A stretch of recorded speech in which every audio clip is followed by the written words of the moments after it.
가까이 갈 수 있음을 믿으며 이 시간 예배의 자리로 나아갑니다. 우리 함께 고백하겠습니다.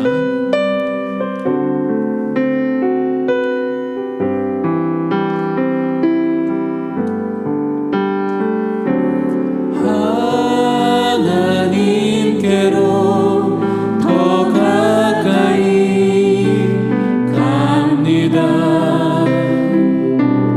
고통 가운데 계신 주님, 변함없는 주님의 그 신사랑 영원히 주님만을 섬기리. 하나님께로 더 가까이, 하나님께로 더 가까이 갑니다. 고통 가운데 계신 주님, 변함없는 주님의 그 신사랑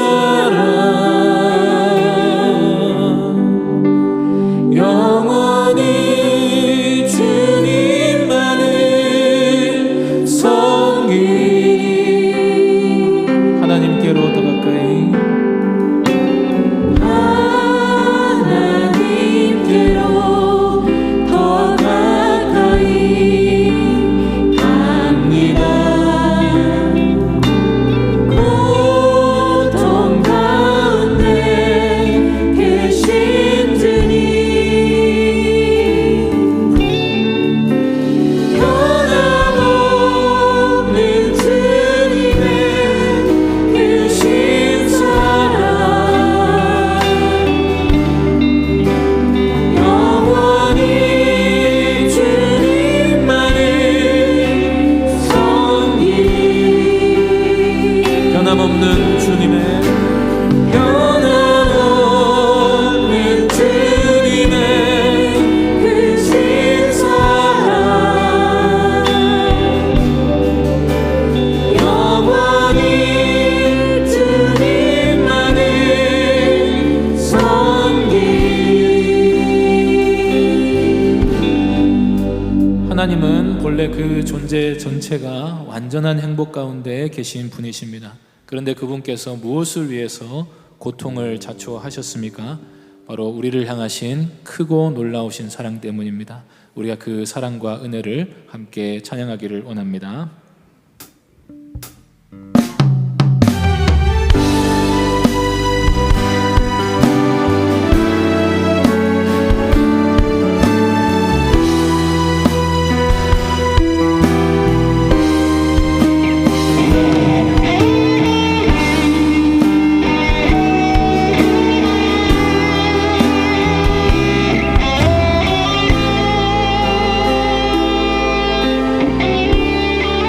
크고 놀라운 사랑, 크고 놀라운 사랑, 하늘 보좌 버리신 주, 그는 실로 왕이셨지만 영광 버리고 이 땅에 오셨네. 자기 몸을 비워, 자기 몸을 비워 종의 모습을 낮추시고 십자가에 달리시어 우리에게 구원을 주셨네.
영광 버리고 이 땅에 오셨네. 자기 몸을 비워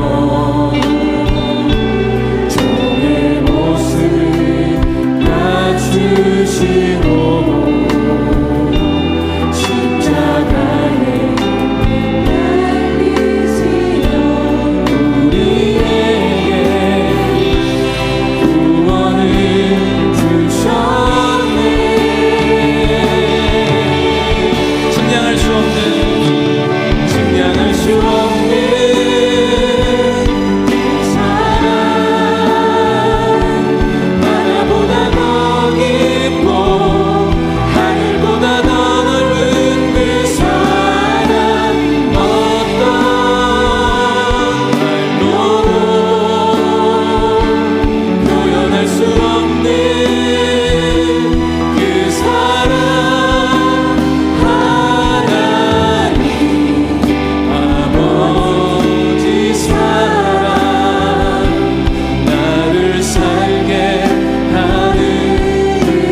우리 다시 한번 부르겠습니다. 크고 놀라운 사랑, 크고 놀라운 사랑, 하늘 보좌 버리신 주, 그는 실로 왕이셨지만 영광 버리고 이 땅에 오셨네. 자기 몸을 비워 종의 모습을 갖추시고 십자가에 달리시어 우리에게 구원을 주셨네. 측량할 수 없는 그 사랑, 바다보다 더 깊고 하늘보다 더 넓은 그 사랑, 어떤 말로도 표현할 수 없는 그 사랑, 하나님 아버지 사랑, 나를 살게 하는 은혜. 측량할 수 없는 그 사랑,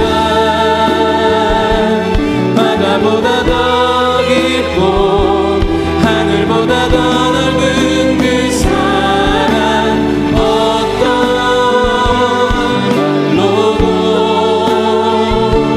표현할 수 없는 그 사랑, 하나님 아버지 사랑, 나를 살게 하는. 다시 한번 고백합시다. 측량할 수 없는 그 사랑,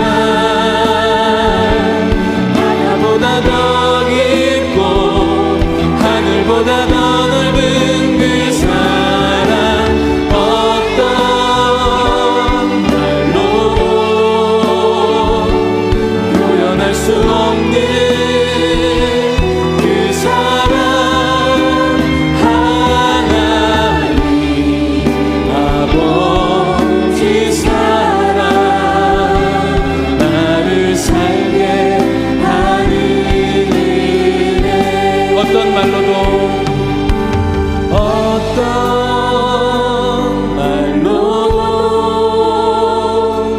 표현할 수 없는 그 사랑, 하나님 아버지 사랑, 나를 살게 하는 은혜. 우리를 위한 그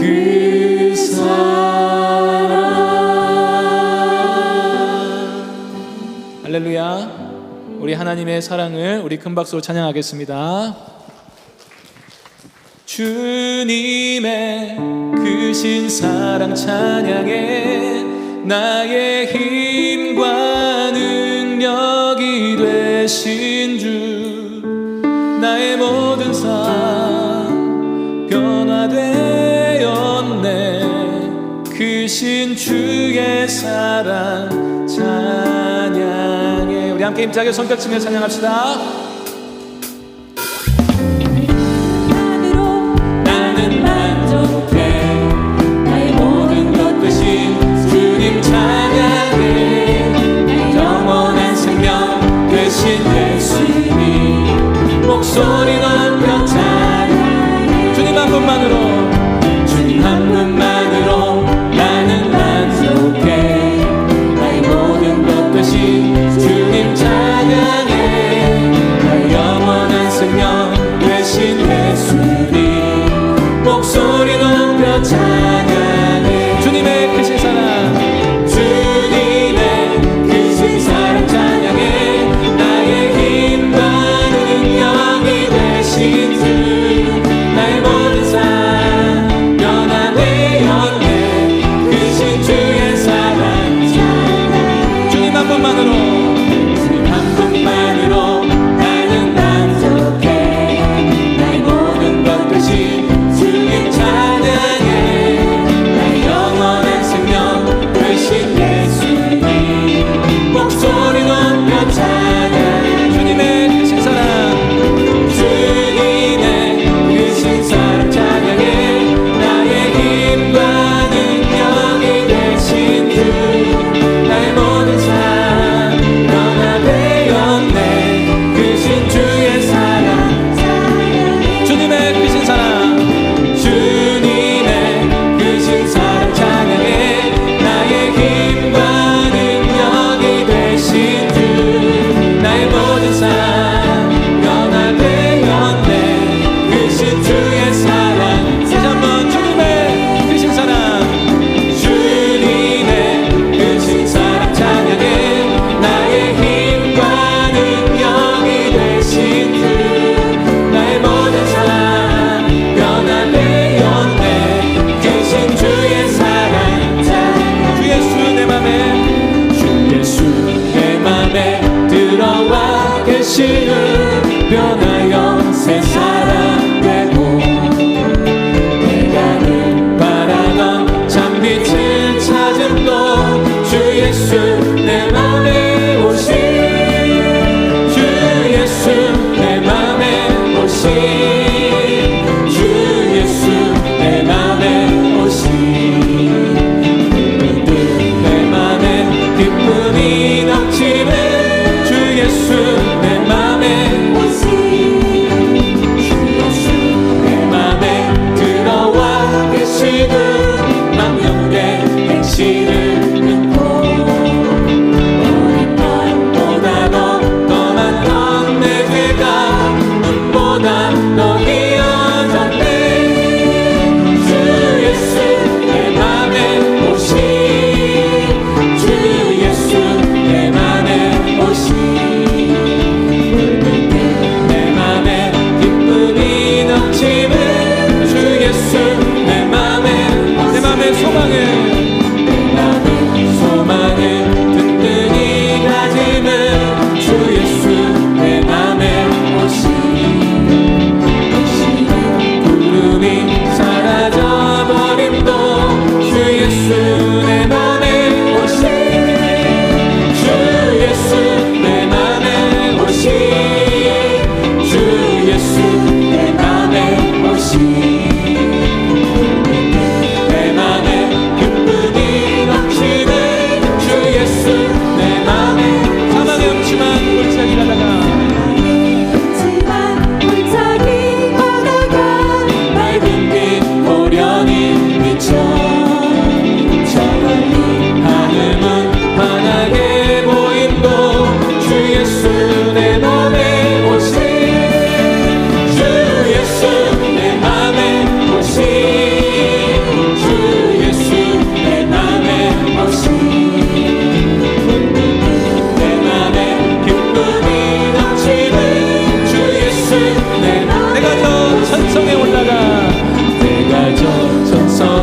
올라가 살기는 주 예수 내 맘에 오신 천성에 올라가 주님을 뵈리니 그 기쁨 이길 데 없네.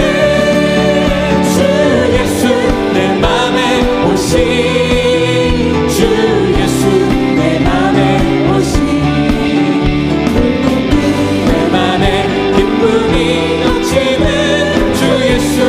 우리 목소리 높여 주 예수 내 맘에 주 예수 내 맘에 오신 주 예수 내 맘에 오신 내 맘에 기쁨이 넘치는 주 예수 내 맘에 주 예수 내 맘에 주 예수 내 맘에 오신 주 예수 내 맘에 오신 내 맘에 기쁨이 넘치는 내 맘에 오신. 할렐루야.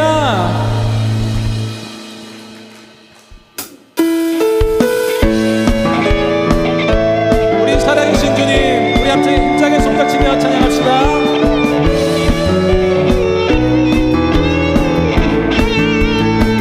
주 하나님 독생자 예수 날 위하여 오시었네. 내 모든 죄 다 사하시고 죽음에서 부활하신 나의 구세주. 살아계신 주 살아계신 주 나의 참된 소망 걱정 근심 전혀 없네. 사랑해 주네 갈 길이 또 아니 내 모든 삶의 기쁨 늘 충만하네. 주 안에서 거듭난 생명 보시는 주의 사랑 참 기쁨과 확신 가지고 예수님의 도우심을 믿으며 살리. 살아계신 주 살아계신 주 나의 참된 소망 걱정 근심 전혀 없네. 사랑해 주네 갈 길이 또 아니 내 모든 삶의 기쁨 늘 충만하네. 살아계신 주 살아계신 주 나의 참된 소망 걱정 근심 전혀 없네. 사랑해 주네 갈 길이 또 아니 내 모든 삶의 기쁨 늘 충만하니. 사랑해 주 사랑해 주네 갈 길이 또 아니 내 모든 삶의 기쁨 늘 충만하네. 살아계신 주 살아계신 주 나의 참된 소망 걱정 근심 전혀 없네. 사랑해 주네 갈 길이 또 아니 내 모든 삶의 기쁨 늘 충만하네. 우리에게 새 생명을 주시려고 죽으시고 부활하신 주님께 큰 박수 영광 돌리겠습니다.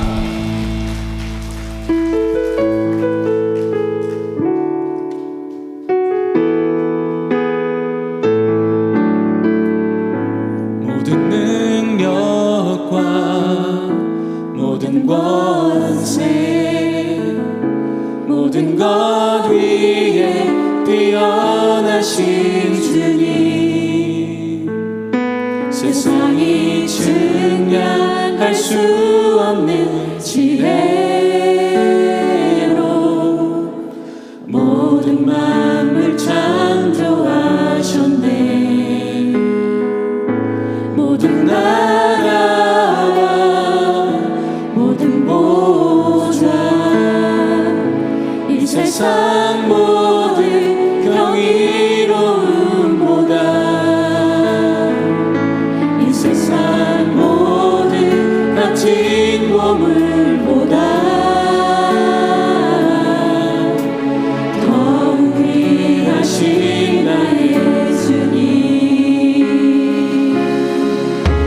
십자가 고통당하사 버림받고 외면당하셨네. 짓밟힌 장미꽃처럼 나를 위해 죽으셨네.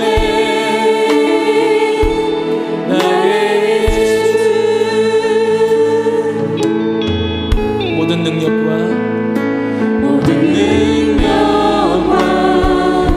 모든 권세, 모든 것 위에 뛰어나신 주님, 세상이 증량할 수 없는 지혜로 모든 만물 창조하셨네. 모든 나라와 모든 보좌, 이 세상 모든 경이로움보다, 이 세상 모든 값진 보물보다 더욱 귀하신 나의 주님. 십자가 고통당하사 버림받고 외면당하셨네. 짓밟힌 장미꽃처럼 나를 위해 죽으셨네. 나의 십자가 고통당하사, 십자가 고통당하사 버림받고 외면당하셨네. 짓밟힌 장미꽃처럼 나를 위해 죽으셨네. 나의 십자가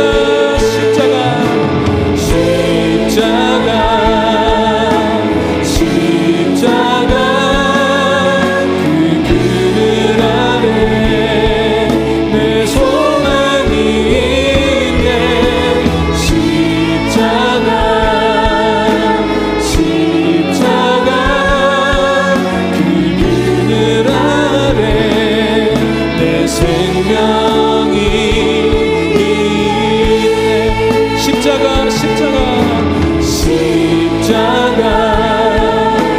십자가 그 그늘 아래 내 소망이 있네. 십자가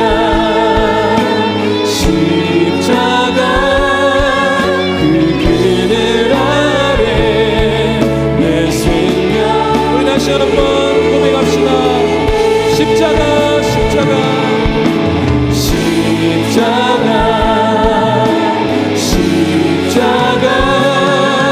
그 그늘 아래 내 소망이 있네. 십자가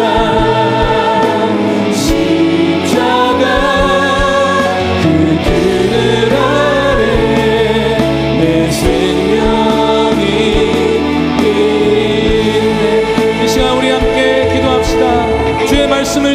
주시옵소서. 진리로 우리를 거룩하게 하여 주시옵소서. 십자가를 의지하며 하나님께 가까이 나아갈 때 주님 우리의 마음에 믿음을 주시고 진리로 말미암아 거룩함을 얻게 하여 주시기를 함께 간구하며 기도하겠습니다. 아버지 하나님, 우리를 주의 품으로 인도하여 주시옵소서. 주의 사랑받는 자녀로 우리가 확신하게 하여 주시기를 바라옵나이다. 진리의 말씀으로 우리를 거룩하게 하여 주시고 우리를 사랑의 발로 하나 주시옵소서.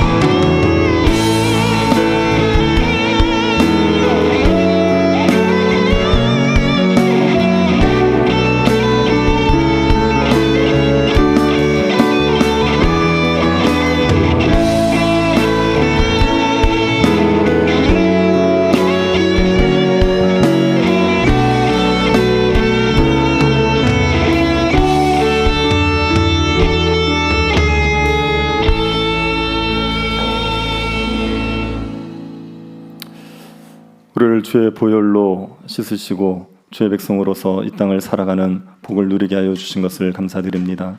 하나님께서 주시는 힘만으로 살아가는 저희들이오니 주님께서 우리들에게 은혜를 허락하여 주셔서 주의 백성답게 이 땅을 살아가게 하여 주옵소서.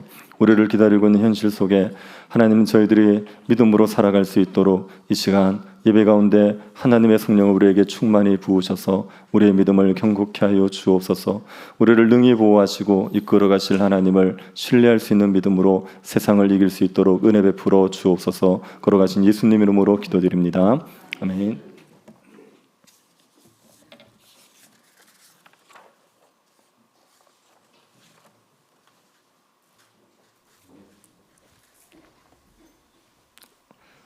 (546장) 찬양하겠습니다.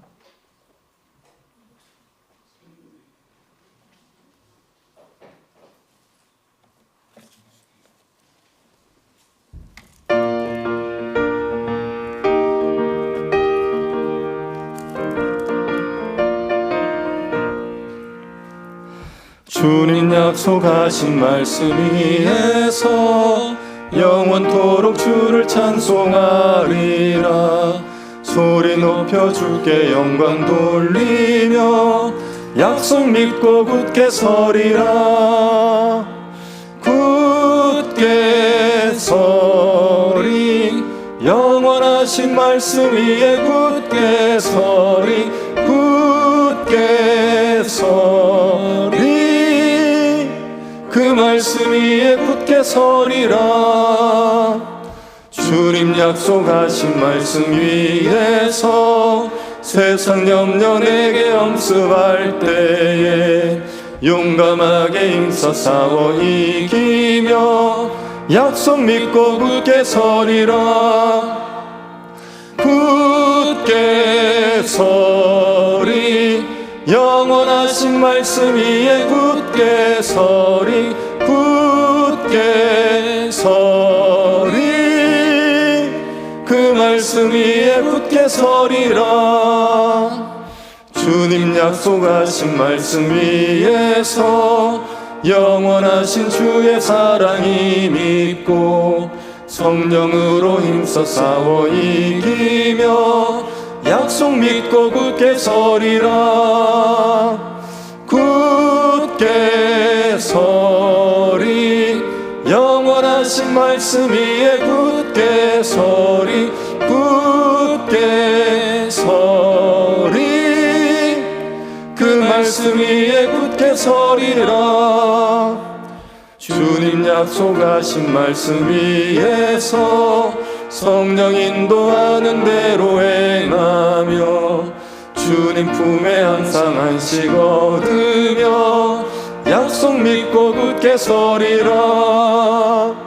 굳게 서리 영원하신 말씀 위에 굳게 서리.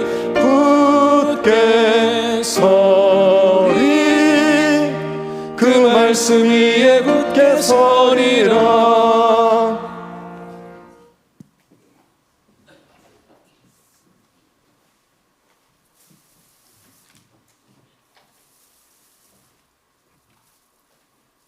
사랑과 은혜가 충만하신 하나님, 오늘도 주의 전에 불러주시고 주께 감사와 찬양을 올리게 하시며 예배를 통해 저희들의 영혼을 정결하게 하시며 오직 주님만 바라보게 하심을 감사드립니다.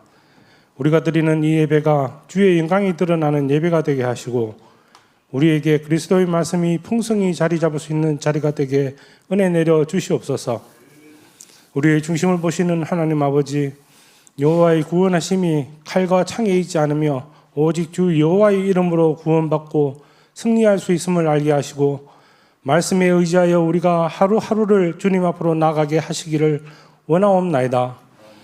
주어지는 환경에 영적으로 육적으로 힘들고 어려우며 마음이 무너질 때에도 여호와의 말씀을 지키고 순종하며 믿음의 사람으로 자리하기를 갈망합니다. 사람들의 눈치를 보지 않고 사람들에게 충성하지 않으며 자기의 안위와 가진 것을 위하여 스스로 합리화시키지 않고 오직 나의 재판장이시고 나의 사정을 살펴 구원해 주실 주 여호와의 영광을 위하여 살아가게 하시옵소서. 오늘도 말씀 전하실 목사님에게 삶 속에서 성령의 기름 부으심을 더하여 주시옵고 전하시는 말씀을 통하여 우리가 명철한 지혜를 얻고 믿음으로 행동하는 우리의 삶으로 주님의 사랑이 세상에 드러나게 하시옵소서. 어제 임직 예배를 잘 마침을 감사드립니다. 직분을 받으신 분들에게 축복하여 주시옵고 자기의 십자가를 지고 충성하고 맡은 일에 최선을 다하며 섬기고 가르치고 나누고 베풀 수 있는 은혜를 더하여 주시며 우리의 부족함을 아시오니 긍휼히 여기시사 채워주시고 선한 청지기의 삶을 살아갈 수 있도록 인도하여 주시옵소서. 다가오는 성례주일과 추수감사주일 등 모든 일정과 사역에도 은혜 가운데 있게 주관하여 주시고 얼마 남지 않은 수능을 위하여 공부하고 있는 아이들, 저루방 각지에서 수고하는 우리 장병들, 병중의 환난 가운데 힘들어하고 있는 우리 성도님들 주님 지켜주시고 인도하여 주시옵소서. 오늘도 이 예배를 위하여 준비한 각 처소에서 모든 보이지 않는 손길에게도 주님 그들의 수고와 공로를 아시오니 축복하여 주실 줄 믿사오며 주 예수 그리스도 이름으로 기도드리옵나이다. 아멘.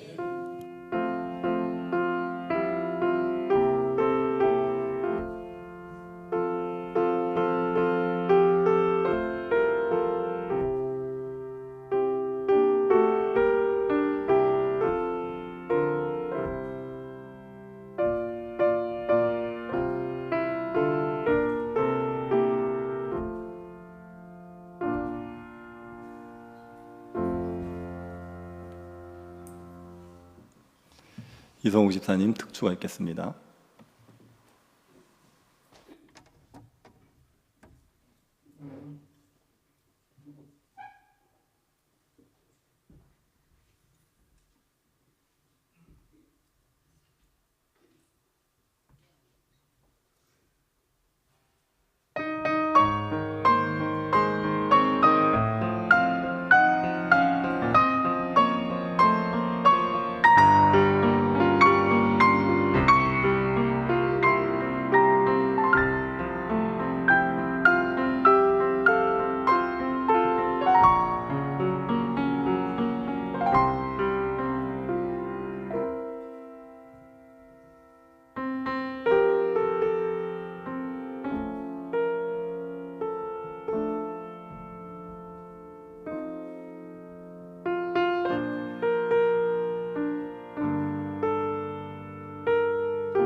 저렇게 저 얼굴에 피아노까지 잘 치면 도대체 우리는 어떻게 살라고. 네, 귀한 연주 감사드립니다.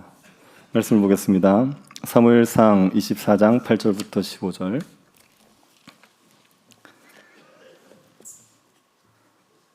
사무엘상 24장 8절부터 15절입니다.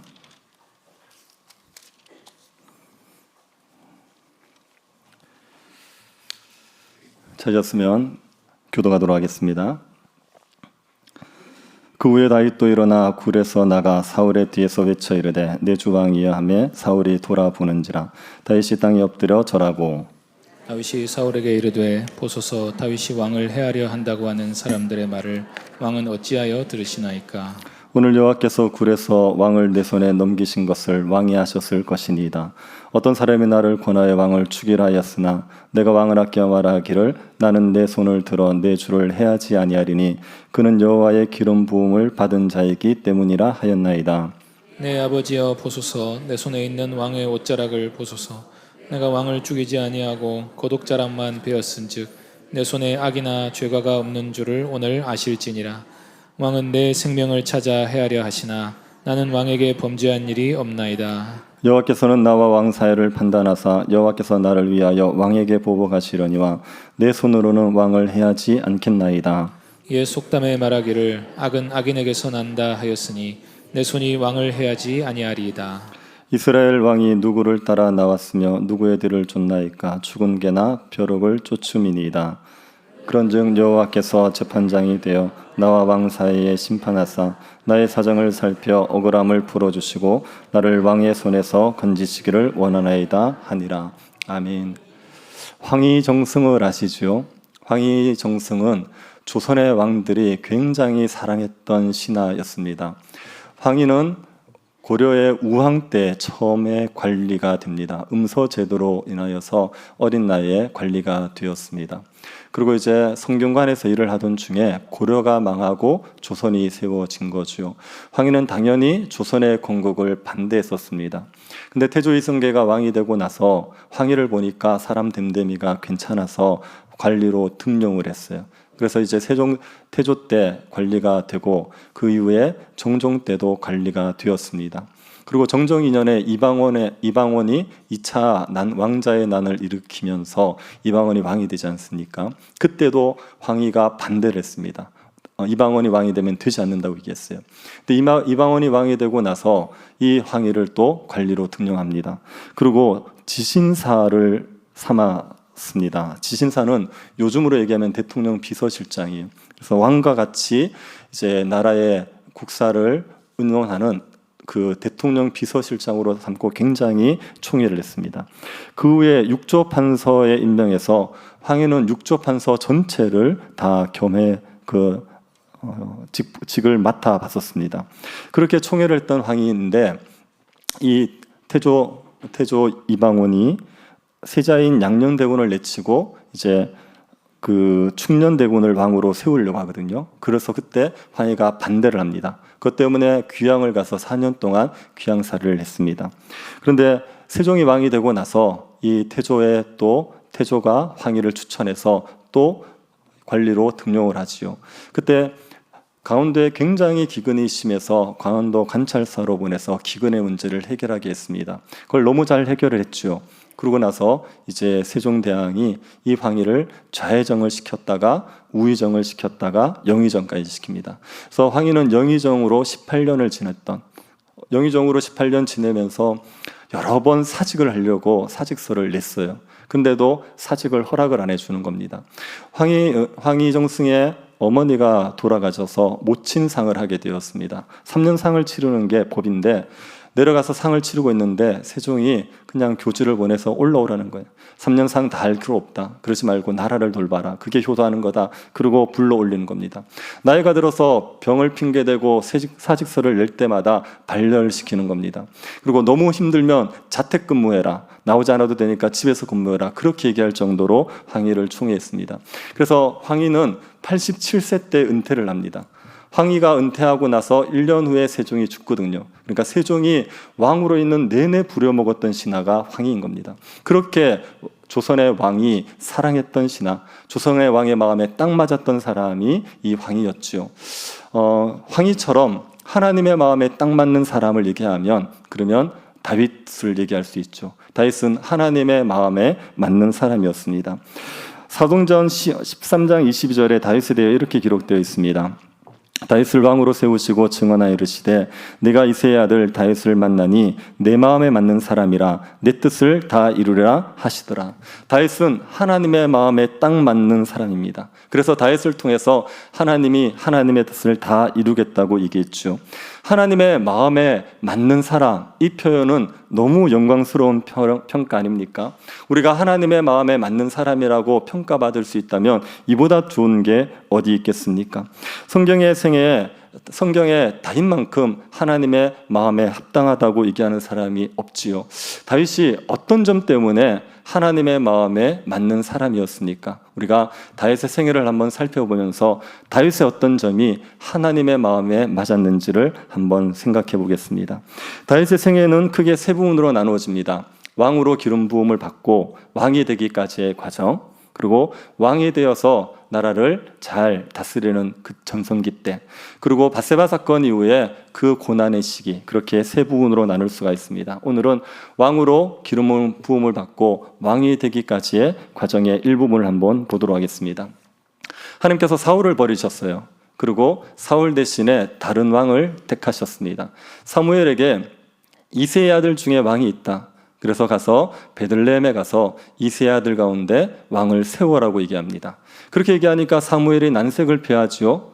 지금 사울이 왕으로 있는데 사무엘이 다른 왕을 기름 부어 세운다. 사무엘이 죽는 겁니다. 사울이 사무엘을 그냥 두지를 않는 거죠. 그래서 사무엘이 난색을 표하니까 하나님 뭐라 그러십니까? 가서 제사를 지낸다고 하고 그 제사에 이새의 아들들을 초청하라고 얘기하는 겁니다. 베들레헴 사람들만이 드리는 제사가 있었던 것 같습니다. 그 제사를 사무엘이 집례해 주겠다 그러고 가서 거기에서 이새의 아들들을 만나라고 얘기를 한 거죠. 분명히 왕을 세우기 위해서 가라고 얘기하셨는데, 그런데 제사를 핑계대고 그렇게 제사 드리러 간다라고 말하라고 얘기하지 않습니까? 이걸 가지고 하나님이 사무엘에게 거짓말 시킨 것 아니냐, 그렇게 생각하시는 분들이 있는데, 요거는 거짓말이 아니라 요거는 전술이라고 얘기하는 겁니다. 만약에 사무엘이 왕을 세운다고 해서 가서 기름 부어서 왕을 세운다고 칩시다. 사무엘만 죽습니까? 기름 부은 자도 죽습니까? 다 같이 죽는 거예요. 사울이 냅두겠습니까? 다 죽이는 거죠. 그 집안을 완전히 목살시킬 겁니다. 그럴 때 그렇게 하는데도 불구하고 그걸 다 밝히는 게 아니라 그냥 제사를 드리기 위해서 간다라고 얘기하는 건 전술인 거죠. 이거는 전쟁할 때 적을 교란하는 방법이랑 크게 차이가 없는 겁니다. 이런 걸 가지고 거짓말이라고 얘기할 수가 없는 겁니다. 하나님께서 지혜를 주셨다, 이렇게 얘기해야 되겠죠. 사무엘은 하나님의 말씀에 따라 베들레헴에 가서 제사를 드리러 갑니다. 그리고 이새 아들들을 착 부르는 거죠. 이새 아들들을 불러서 초청을 했는데 제사 그 자리에서 이새 아들들에게 기름 부었던 것 같지는 않습니다. 왜냐하면 이걸 공개적으로 할 수 없는 거예요. 그 중에 다윗에게 기름 부었다 그러면 그 소문이 나서 사울이 다윗을 해칠 수 있기 때문에 이건 공개적으로 할 수 없는 겁니다. 아마 성경에 명확하게 기록되어 있지 않지만 아마 이새의 집에 사무엘이 갔을 겁니다. 혹시 이새의 아버지 이름을 아시겠습니까? 이새의 아버지 오벳의 아버지 보아스. 그래서 보아스가 그 베들레헴에 유력한 사람이었잖아요. 그러니까 오벳이나 이새도 베들레헴에서 유력했던 사람일 수가 있죠. 그러니 그 베들레헴에 제사를 집례하러 온 사무엘을 자기 집으로 모셔서 거기에서 대접을 하면서 거기에서 기름을 부었을 수 있습니다. 이새의 아들들을 사무엘이 쫙 훑어보니까 다 왕이 될 만한 거예요. 첫째부터 키가 크고 아주 장군감으로서 왕이 되기에 적합해 보이는 겁니다. 그래서 기름 부으려고 그랬는데 하나님이 다 아니라는 거예요. 그러면서 유명하신 말씀을 하시죠. 16장 7절 여호와께서 사무엘에게 이르시되 그의 용모와 키를 보지 말라. 내가 이미 그를 버렸노라. 내가 보는 것은 사람과 같지 아니하니 사람은 외모를 보거니와 나 여호와는 중심을 보느니라 하시더라. 엘리압의 외모로는 왕이 될 만한 겁니다. 그런데 중심이 하나님을 향하여 있지 않은 거예요. 그래서 하나님께서 외모를 보지 아니하고 나는 중심을 보니까 그 외모가 적합해 보이는 사람들 다 왕이 될 만한 사람 아니다. 그들의 중심이 나에게 있지 않다고 얘기하는 겁니다. 하나님은 외모를 보지 아니하고 중심을 보십니다. 좋지 않습니까? 저는 개인적으로 외모를 좀 보셨으면 좋겠는데, 근데 하나님은 외모를 보지 아니하고 중심을 보시는 거예요. 그래서 외적인 조건이 아무리 탁월해 보이고 훌륭해 보여도 그런 사람을 하나님이 쓰시는 건 아닙니다. 국회의원, 장관 하던 사람, 그런 사람들 불러다가 회심시키고 그러면 귀한 일꾼 될 것 같지 않습니까? 그런데 그렇게 되지 않습니다. 그들의 외모 가지고 하나님 일 하는 거 아니거든요. 그들의 중심이 하나님께 향해져 있어야 되는 겁니다. 제가 최근에 어떤 국회의원들 질의하는 거 보고 약간 열이 받았습니다. 왜 그러냐면 어떤 분이 나라의 중직을 맡는데 그분이 신자였어요. 그래서 신자됨을 쫙 이렇게 자기가 공개적으로 얘기했습니다. 나는 창조를 믿습니다. 질환과론과 창조론은 둘 다 이론이기 때문에 그래서 학교에서 같이 가르쳐 주는 게 공정하다고 생각합니다. 이거 우리가 교회에서 다 얘기하는 거죠. 그 얘기를 아주 공개적으로 얘기하셨어요. 그런데 거기에 대해서 질의하는 의원들 중에 분명히 신자들이 있는데 그 신자들이 그걸 공격을 하더라고요. 어떻게 창조론을 믿는다고 공개적으로 얘기할 수 있느냐? 그런 사람이 어떻게 나라의 요직을 맡을 수 있느냐? 그렇게 얘기하더라고요. 아니, 그 사람들 교회에서 배웠던 건 뭡니까? 그렇게 외적인 조건들이 훌륭하다고 해서 그런 사람들이 쓰임받는 게 아니라 하나님 앞에 중심이 들여진 사람이 쓰임받거든요. 하나님 앞에 마음이 들여져야 되는 겁니다. 그래서 세상적인 문벌이나 학벌 없어도 하나님에게 마음이 들여진 사람들이 얼마든지 쓰임받을 수가 있죠. 하나님께서는 우리의 중심을 보시는 겁니다. 이새가 사무엘의 아들들을 다 지나가게 했는데 그 중에 기름 부으라는 사람이 없는 겁니다. 더 아들이 없냐? 그랬더니 막내가 있다는 거예요. 8째가. 뭐 하고 있느냐? 목동을 치고 있었습니다. 그 당시에 목동은 이게 유망한 업종이 아닙니다. 그 당시에 유망한 업종은 농업이나 공무원이에요. 농업이 그 당시에 굉장히 복잡한 거였기 때문에 농사를 잘 짓는 건 되게 유능한 사람들이 하는 거예요. 양치기는 3D 업종이었습니다. 이건 되게 천시되는 거예요. 다윗은 그 양을 치고 있는 거예요. 지금 사무엘에 와서 제사를 드리고 하는데 거기에 다윗을 부르지 않았습니다. 이새는 그렇게 다윗을 크게 될 사람으로 생각지 않았을 수 있죠. 워낙 형들이 출중하니까 다윗은 그냥 고만고만 별 볼품없는 사람으로 생각했을 수 있습니다. 근데 사무엘이 그 이새의 막내 아들에게 그 양치기에게 기름 부으라는 하나님의 말씀을 듣게 되는 겁니다. 하나님께서 다윗을 이스라엘의 왕으로 택하신 거죠. 이거는요, 하나님의 의외성입니다. 우리가 생각하는 사람을 하나님이 쓰시는 거 아닙니다. 정말 생각하지 못했던 사람들 하나님께서 얼마든지 쓰신다고요. 교회에서도 마찬가지거든요. 교회에서 보면 저분이 정말 일 잘할 것 같아요. 근데 그런 분들이 쓰임받는 게 아니라 정말 의외의 사람들, 아니 일꾼들이 없다, 어떻게 하냐 이렇게 했을 때 하나님께서 전혀 주목받지 않은 사람들을 하나님께서 훌륭하게 쓰시는 경우가 얼마나 많습니까? 하나님의 의외성인 거죠. 문병천 목사님이라는 분이 계세요. 이분이 전과가 6범입니다. 그리고 교도소에서 16년간 생활하셨던 분입니다. 교도소 내에서도 굉장한 문제수였어요. 그래서 혹시 조직폭력배 중에 김태촌이라고 아십니까? 유명한 사람이거든요. 근데 그 사람이 이 문병천이라는 사람에게 손을 들었어요. 그 사람도 어떻게 통제가 안 될 만큼 문제가 많은 사람이었습니다. 근데 이 사람이 감옥에서 긴급 조치 위반 혐의로 수감 중인 국회의원을 만납니다. 그 국회의원에게 복음을 듣고 말씀을 듣고 나서 완전히 바뀐 거예요. 그래서 이분이 목사님이 되고 교도소에 있는 사람들에게 복음을 전하는 일에 쓰임을 받았습니다. 누가 전과 6범 교도소에 16년 있었던 사람을 하나님이 쓰실 거라고 생각했겠습니까? 근데 하나님께서 그런 사람들도 들어서 쓰실 수가 있는 거죠. 하나님이 하시는 일들의 의외성인 겁니다. 그래서 중요한 건 중심이에요. 우리의 중심이 어떠냐가 중요한 겁니다. 중심이 하나님 앞에 들여져 있으면 그러면 하나님께서 얼마든지 쓰시게 되는 거죠. 다윗은 하나님 앞에 중심이 들여진 사람입니다. 그래서 하나님의 영광이 어떤 것보다도 귀한 사람, 하나님이 영광 받는 걸 가장 존귀하게 여기는 사람, 그 사람이 다윗이에요. 이 다윗을 하나님께서 왕으로 세우셨던 겁니다. 그러고 나서 하나님께서 다윗을 쓰십니다. 먼저 사울을 구하는데 사용하십니다. 사울은 하나님의 말씀을 버려서 하나님에게 버림을 받았어요. 그러고 나니까 하나님의 영이 떠나버립니다. 하나님의 영이 떠난 사울에게 무엇이 붙습니까? 악신이 붙는 거예요.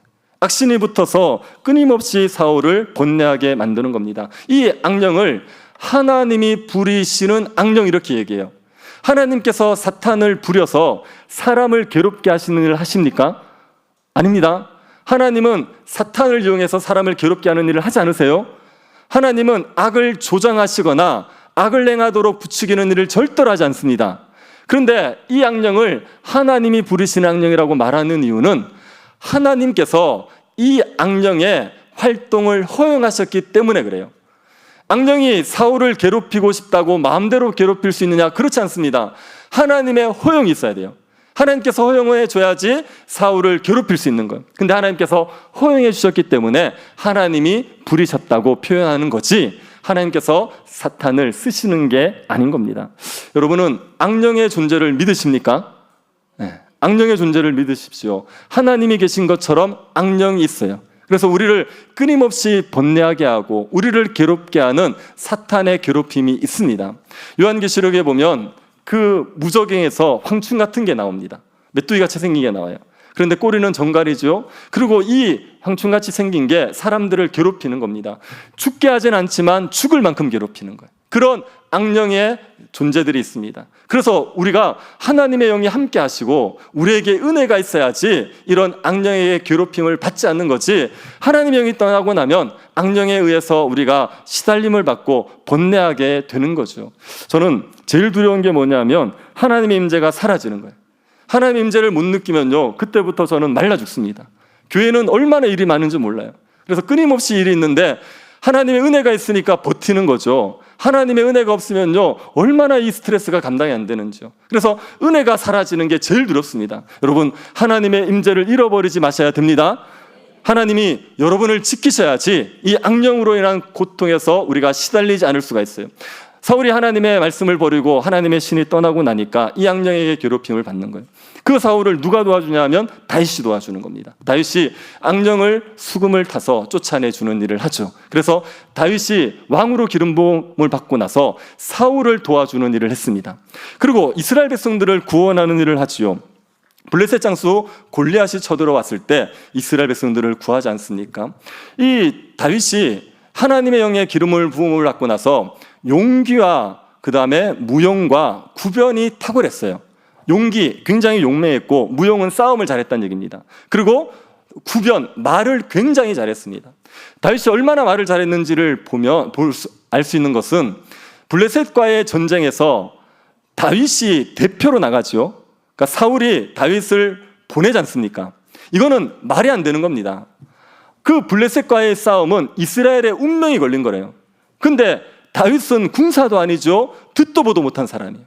이런 사람들을 대표로 내보낸다? 말이 안 되는 겁니다.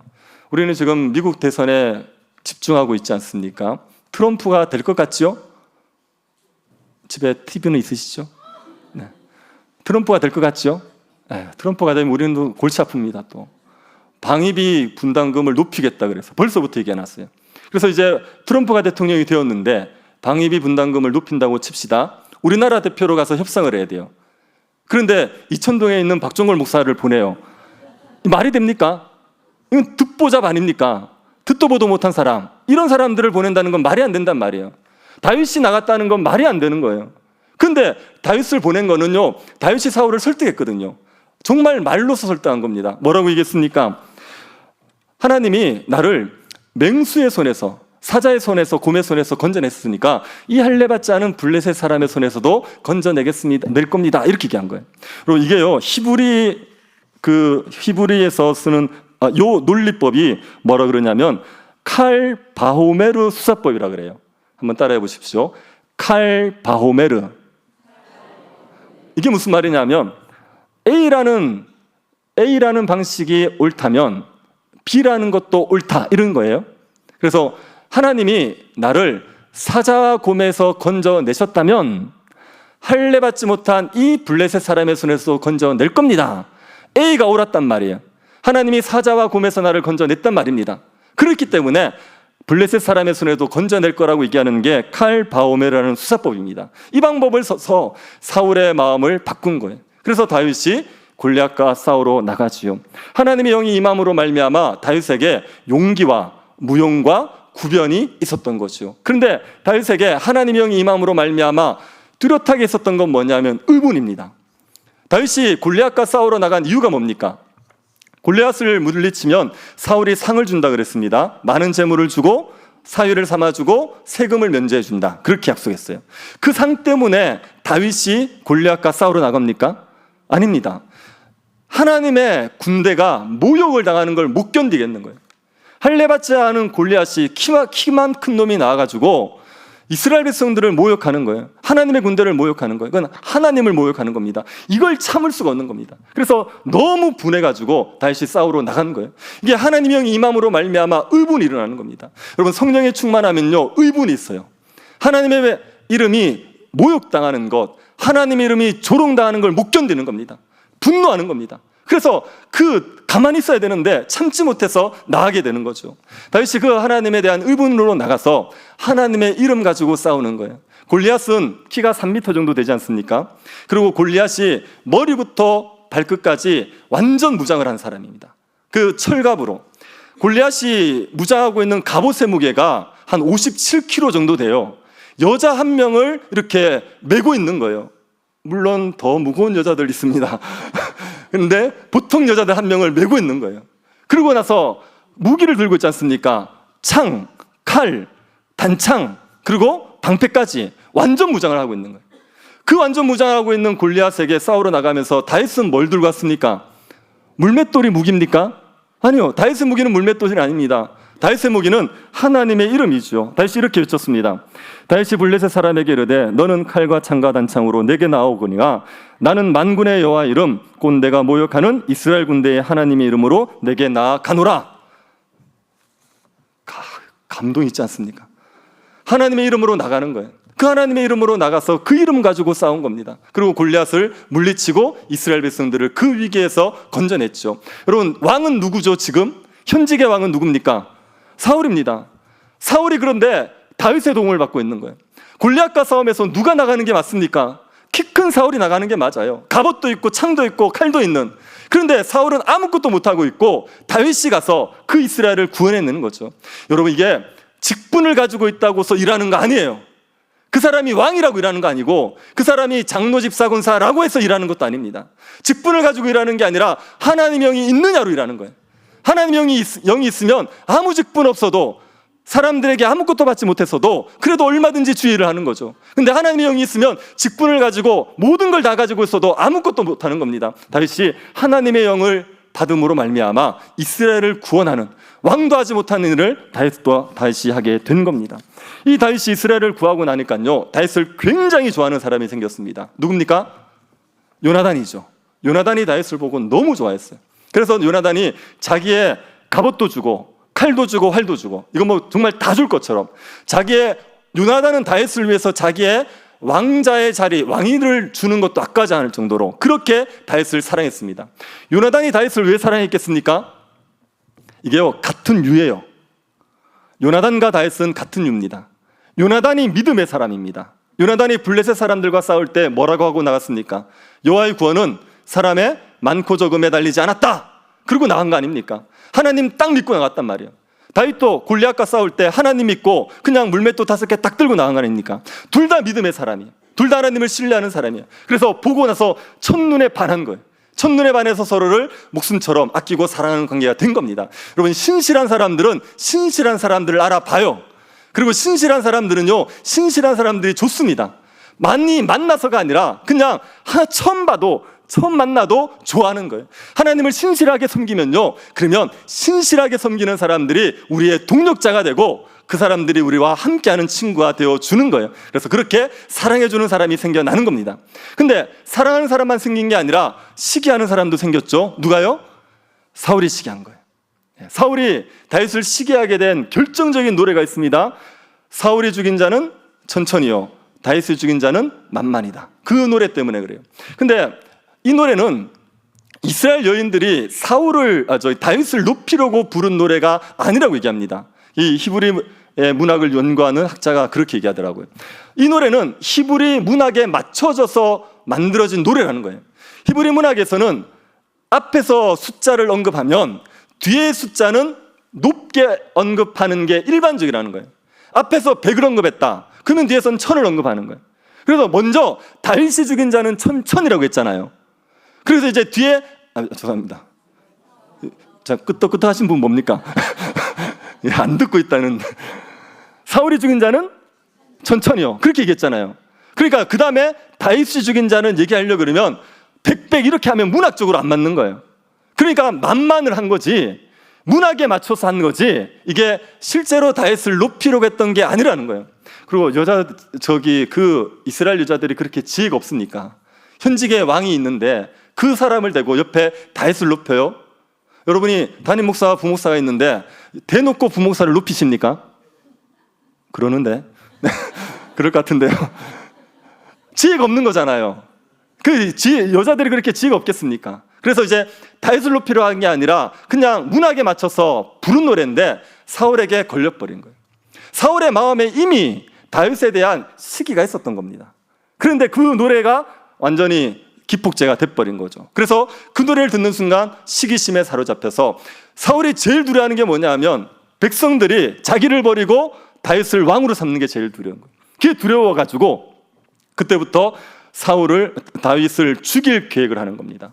그래서 처음에는 대놓고 하지 않아요. 은밀하게. 제일 처음에 쓴 방법이 뭐냐면 사울이 다윗을 사랑해서 군대 대장까지 세워놨거든요. 그런데 그 다윗이 수금을 탈 때 사울이 악신에 들렸을 때 다윗이 수금을 타고 있으니까 창을 2번을 던진 거예요. 그래서 창을 던져서 죽이려고 한 겁니다. 이게 맨정신 때 다윗에게 창을 던졌다 그러면 죽일 의도가 분명한 거잖아요. 근데 지금은 악신에 시달릴 때잖아요. 그러니까 다윗이 보기에 제정신으로 던진 것 같다고 생각지 않는 거예요. 이건 이제 정신이 나갔으니까 자기가 악령 때문에 정신을 잃어서 던졌구나 이렇게 생각할 수 있도록 그때 악령에 시달릴 때 2번을 던진 거예요. 근데 다윗이 피했죠. 그러고 나니까 사울이 다윗을 군대장으로 삼았다가 천부장으로 강등을 시켜버립니다. 이거는 무슨 의도냐면 전쟁터 가서 싸우다 죽으라는 거예요. 보냈는데 전쟁터 가서 죽은 게 아니라 더 백성들의 사랑을 받고 인기를 끌어버리게 되는 겁니다. 그래서 사울이 자기의 딸을 이용해서 죽일 계획을 세워요. 자기의 사위로 삼아 주겠다고 얘기하는 겁니다. 이미 골리앗을 죽였을 때 사위로 삼아야 되는데 약속을 안 지켰어요. 근데 이제 자기의 딸을 이용해서 사위로 삼겠다고 얘기하고 블레셋 사람 양피 100개를 잘라오라는 겁니다. 양피라는 게 할례를 하면 남는 그 껍데기 그거거든요. 그걸 100개를 잘라오라는 거예요. 블레셋 사람 100명을 죽이면서 다윗에게 죽으란 얘기죠. 근데 다윗이 블레셋 사람들과 싸워서 200개를 가져오는 겁니다. 혹시 헤아리다가 99개 안 되지 않습니까?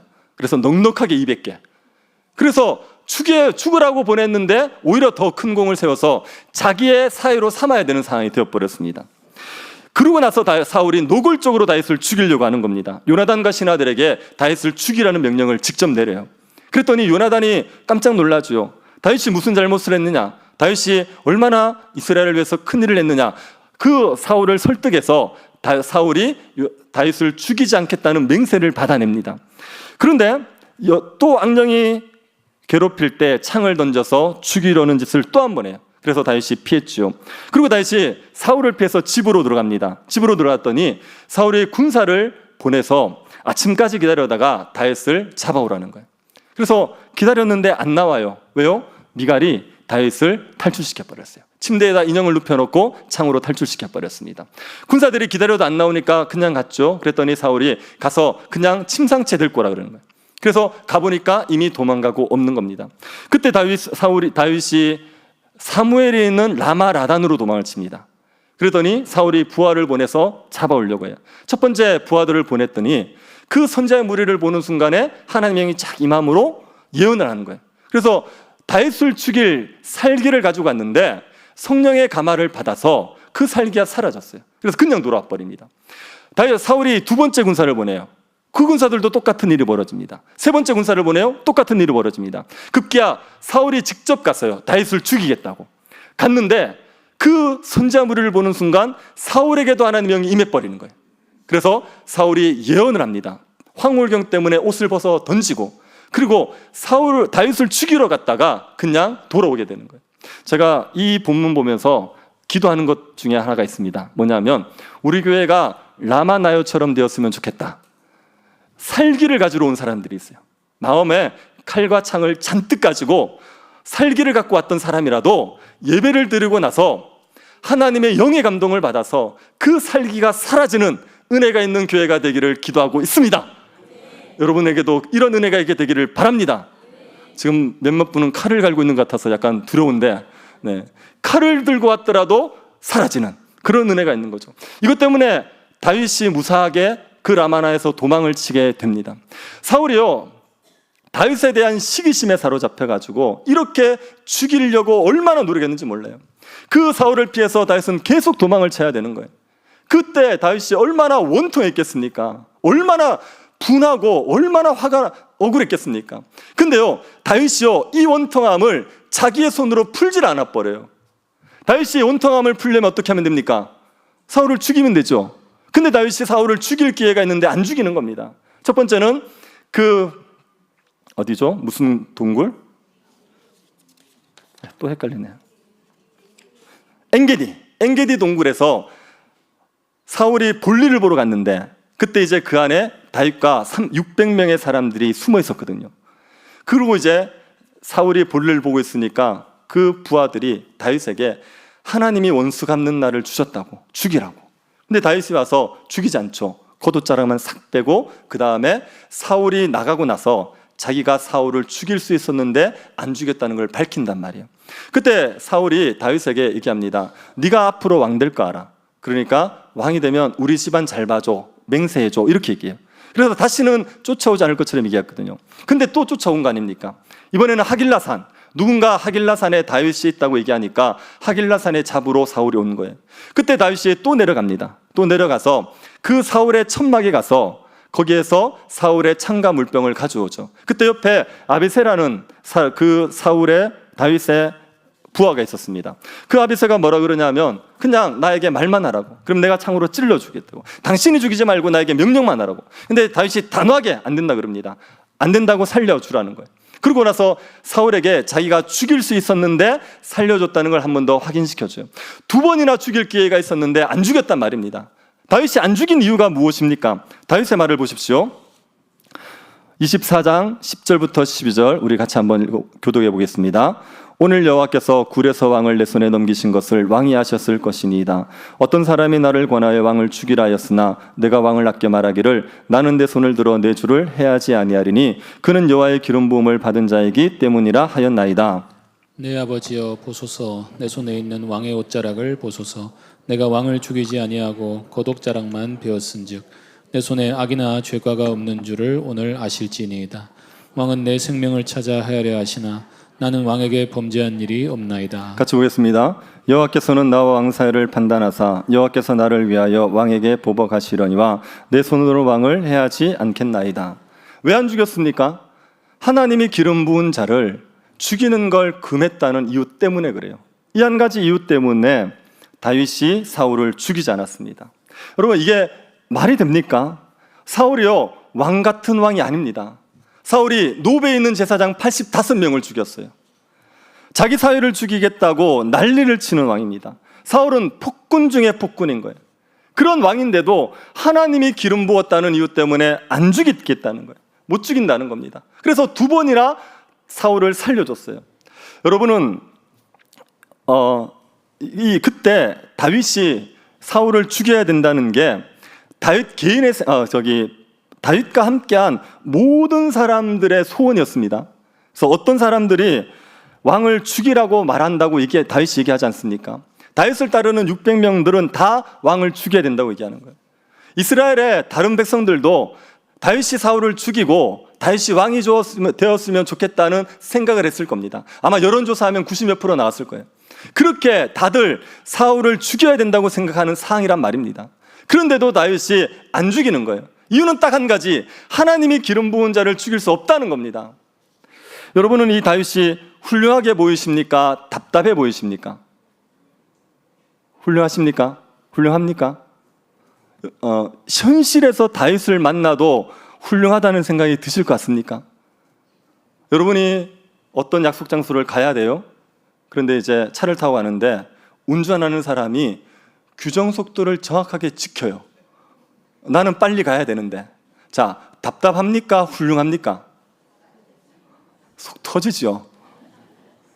교회에서 목사님이 사고를 쳐가지고 교회를 엉망으로 만들어요. 그런데 이제 장로님들이 목사님을 내보내든지 하는지 조치를 취해주기를 바라는데 장로님들이 안 된다는 거예요. 하나님이 기름 부어 세운 자를 내보낼 수 없다. 훌륭합니까? 답답합니까? 정확하게 의사를 표현해 주십시오. 저의 처세를 결정하게 되기 때문에. 훌륭합니까? 답답합니까? 답답하지 않습니까? 대책이 없잖아요. 아니 맞는 말이긴 한데 현실에서 이런 사람들 만나면 너무 답답할 것 같지 않습니까? 600명들 생각해 보십시오.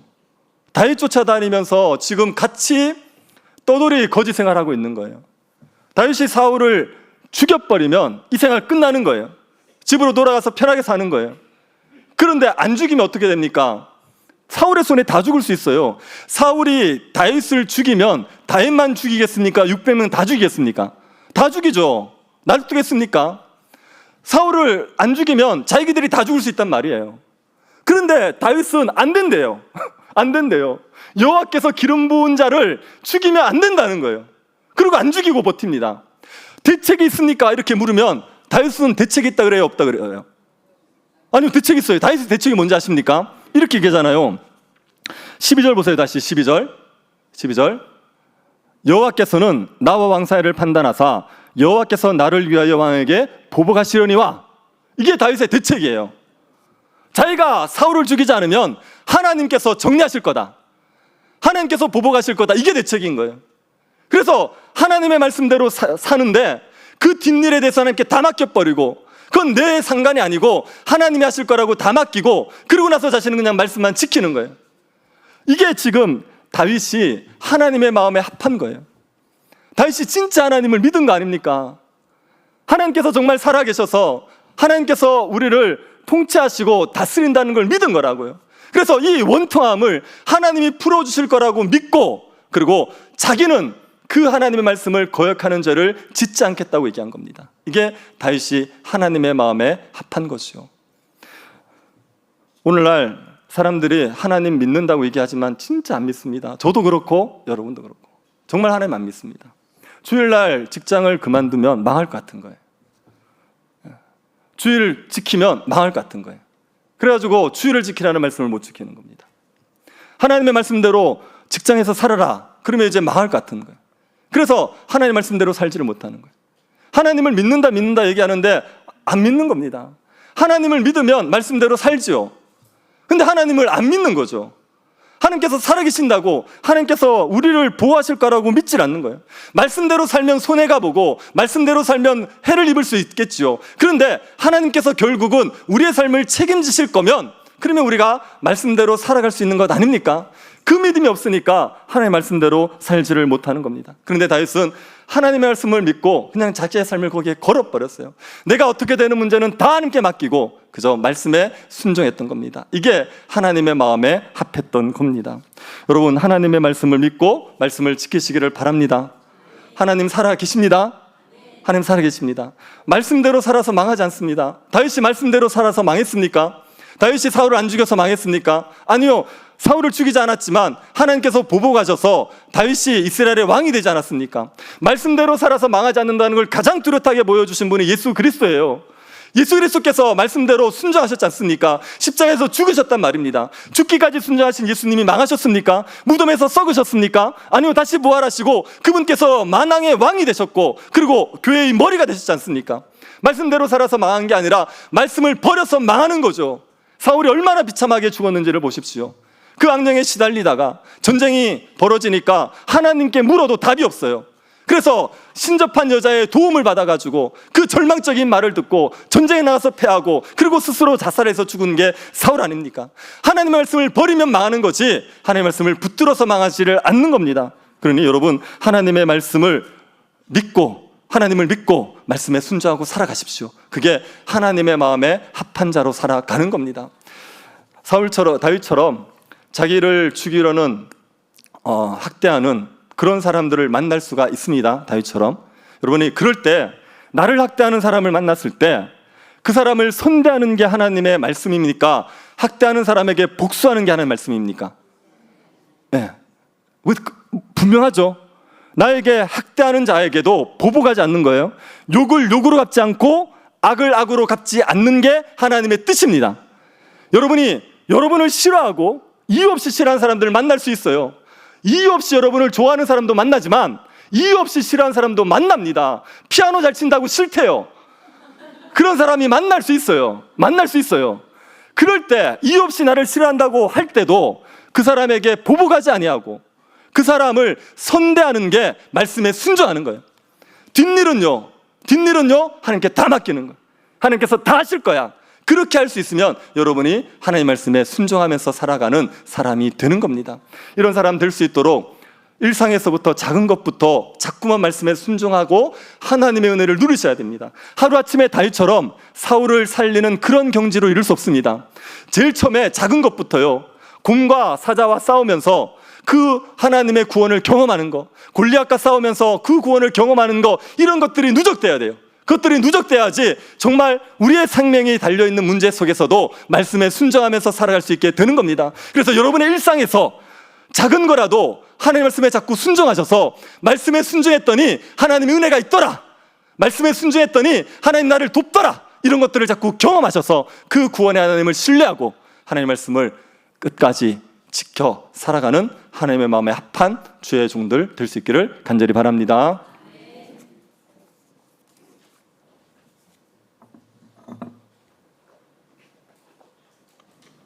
반주 올려주세요.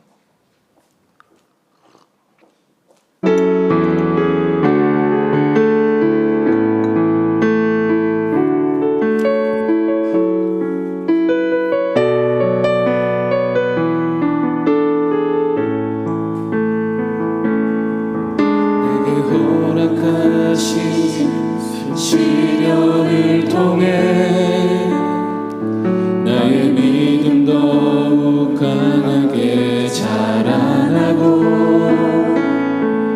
험한 산과 골짜기 지나는 동안 주께 더 가까이 나를 이끄시네.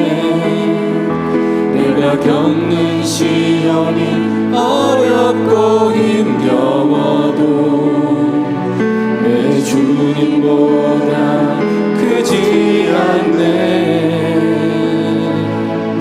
내 앞에 바다가 갈라지지 않으면 주가 나로 바다 위 걷게 하리. 나는 믿네. 주의 능력으로 내 삶 새롭게 되리. 나는 믿네. 주의 능력으로 담대히 나가리라. 주와 함께 싸워 승리하리라. 날마다 믿음으로 나 살아가리. 내게 허락하신 시련을 통해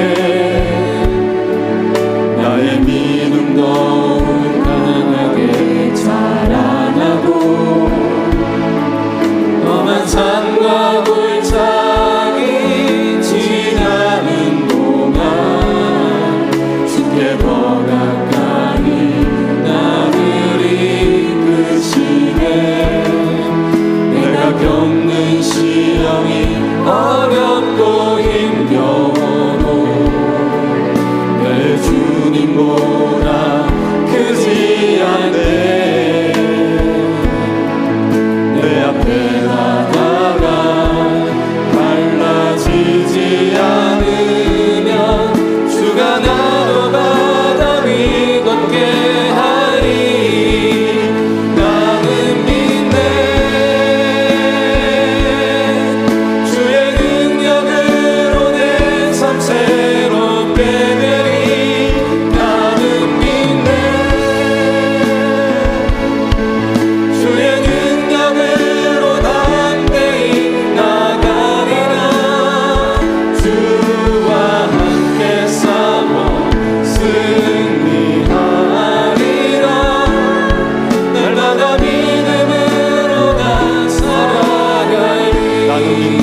같이 한번 기도합시다.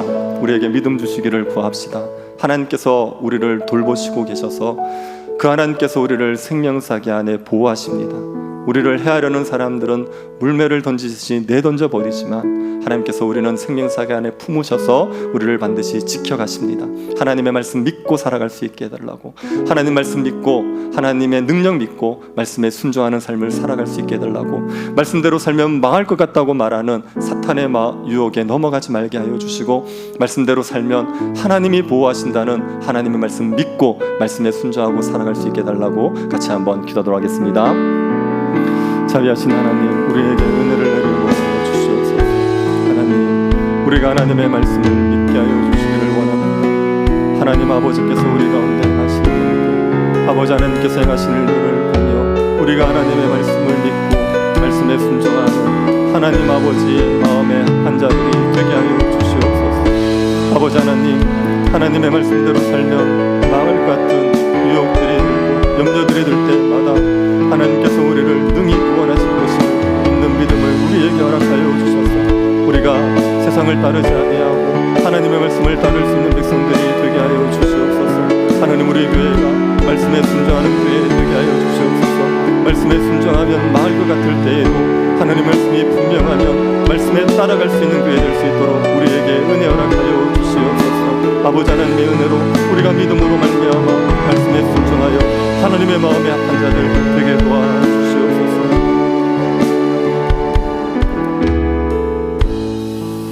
하나님께서 우리를 구원하셔서 하나님을 믿는 믿음을 가지고 살아갈 수 있게 하여 주신 것을 감사드립니다. 믿음이 연약한 우리들에게 믿음을 더하여 주옵소서. 하나님이 능히 우리를 보호하시고 하나님이 우리를 위해서 보복하시는 분이신 것을 믿게 하여 주옵소서. 우리를 학대하는 자에게도 우리가 보복하지 아니하고 선대하며 하나님의 심판을 하나님이 원통함을 풀어주실 것을 기다릴 수 있는 믿음의 사람들 되게 하여 주옵소서. 하나님의 말씀대로 사는 것이 망하는 길 같아 보일 때라도 하나님께서 우리를 보호하실 걸 믿고 말씀에 순종함으로 하나님의 마음에 맞는 사람들 되게 하여 주옵소서. 걸어가신 예수님 이름으로 기도드립니다. 예배 후에 리더 모임 있습니다.